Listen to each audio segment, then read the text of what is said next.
Brilliance Audio presents Close to the Cradle by Nova Lee Maier. Translated by Alexander Smith. Performed by Cassandra Campbell. "So this is where you live," whispered Miriam. Her fingers were wrapped around the steering wheel of her Peugeot. They'd become slightly sweaty, and to her annoyance, she noticed that she'd started breathing faster. That was rare when she was on duty. Whatever happened, and however threatening the situation, she remained calm and professional, refusing to get carried away. She knew that she could always fall back on her training, experience, and colleagues. But she wasn't on duty now. She was on her own.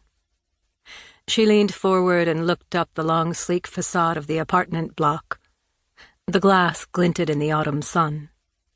The building looked unwelcoming, as if the people who lived here considered themselves above the rest of the world. And in a literal sense, they were.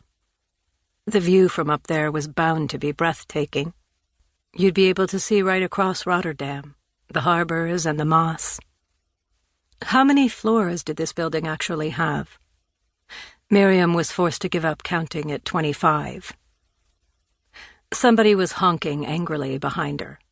In the rearview mirror, she looked into the driver's flushed face. He raised his hands and gestured to her.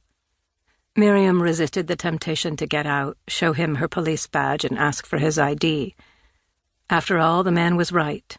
She was holding up traffic. She put the Peugeot into first gear. Her carotid artery throbbed in her throat as she drove to the end of the narrow street. Hennequin turned onto Balustrade.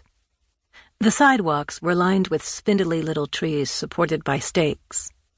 All the houses looked the same. Cubist, semi-detached units with shared driveways and dark-fired brick walls. The glass in the large window had a bluish tint, making it difficult to see inside. Number 66 was halfway down the street. A plywood stork had been stuck into the gravel in the front garden, and a garland in the large living room window announced, "It's a girl." The baby had been born in the hospital yesterday. If everything had gone smoothly, mother and child would have been discharged a few hours after delivery. But due to the very difficult labor, they'd been kept in till this morning. Hennequin parked her car along the curb. She took her nursing bag from the back seat and walked up to the front door under the carport, which housed a gleaming Audi. She glanced inside. A clean, dark, sleek interior. No clutter. The car looked like it had just been driven off the lot. Below the license plate, the name of the leasing company was printed in small yellow letters. She rang the bell and examined the lock on the front door. It didn't look too complicated, but it would probably be more convenient if she just had her own key. The family was unlikely to object. People who just had their first child were emotional, always a little off-kilter. Their whole life had been turned upside down by the arrival of a new human being. The maternity nurse was their confidant, a beacon of calm and wisdom in a new, unfamiliar situation. As a result, people quickly took her into their confidence.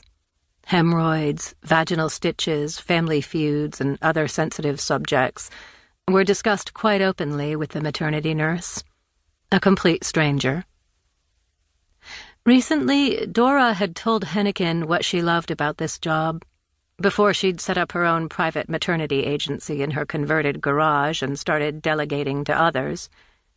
She'd said, "You meet families at the happiest, most intimate time of their lives.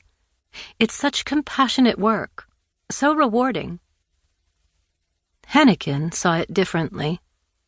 The maternity nurse met people at the most vulnerable time of their lives, when they were least wary.